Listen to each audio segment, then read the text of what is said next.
Hoy nos sumergimos en la historia de Alicia Falcón, a través de sus memorias, El renacer del águila.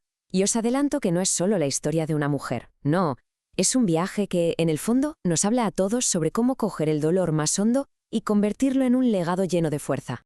Para entenderlo todo hay que empezar por aquí, con esta metáfora del águila. Es una imagen potentísima, ¿verdad?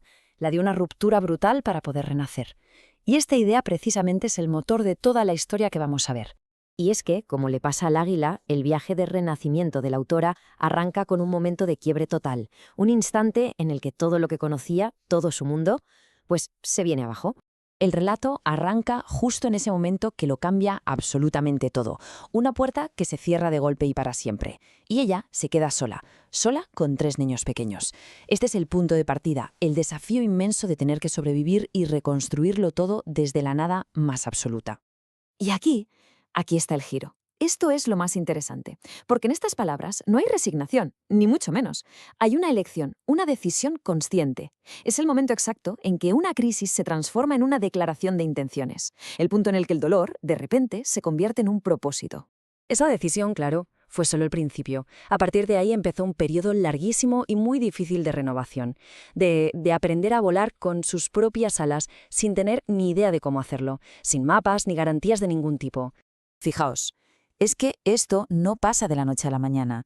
Estamos hablando de toda una década de un crecimiento imparable como madre soltera. Desde que fue madre muy joven hasta que se reinventa profesionalmente. Cada uno de estos momentos clave fue un paso más para construir su propia independencia. La clave aquí, y es algo muy potente, es que esa fuerza que encontró para sí misma no se quedó ahí, se convirtió en un ejemplo para los demás y nos demuestra que la verdadera autonomía, la tuya, acaba inspirando a otros a que busquen la suya. Y claro, esa renovación personal no tardó en transformarse en un vuelo profesional en toda regla, un vuelo en el que liderar no era una opción que una pudiese elegir, sino una auténtica necesidad que nació de la adversidad. A través del network marketing, llegó a construir un equipo de más de 600 mujeres. Ojo, que no es solo una cifra, no solo creó un negocio. Lo que de verdad creó fue una comunidad de crecimiento, de empoderamiento mutuo, donde el éxito de una era lo que fortalecía a todas las demás. Y de toda esa experiencia, pues sacó lecciones clave. Entendió que el liderazgo de verdad no va de tener un título o un cargo, va de servir, de actuar y sobre todo de inspirar a otros compartiendo el camino, no señalándolo desde arriba, sino recorriéndolo juntas. Y todo ese éxito le abrió las puertas del mundo.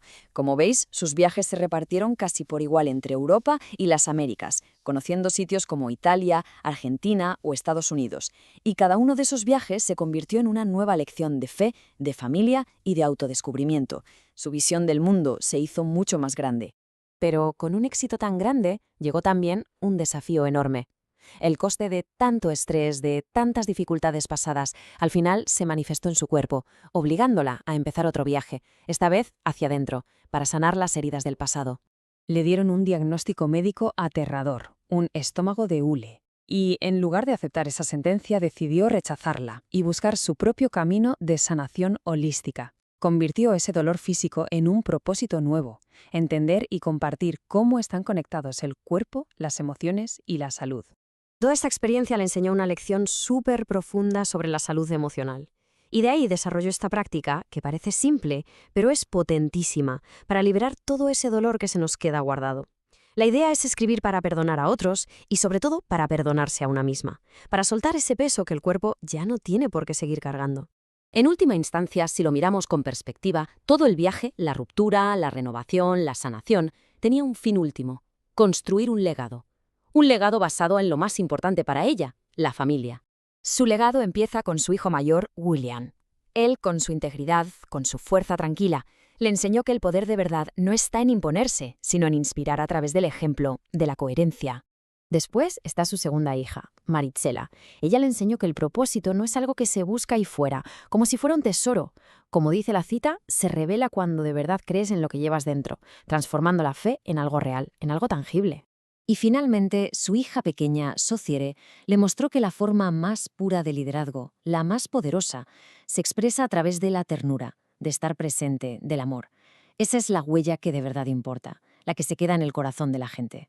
Así que, en resumen, este renacer del águila no es una cosa que pasa una vez y ya está. Es un ciclo, un proceso de transformar las heridas en sabiduría, la necesidad en inspiración y el dolor en un legado de poder. Y es un ciclo que está al alcance de cualquiera que se atreva a romper, a sanar y a volver a volar. Y todo esto al final nos deja con una pregunta flotando en el aire, una pregunta muy potente sobre nuestro propio potencial para cambiar.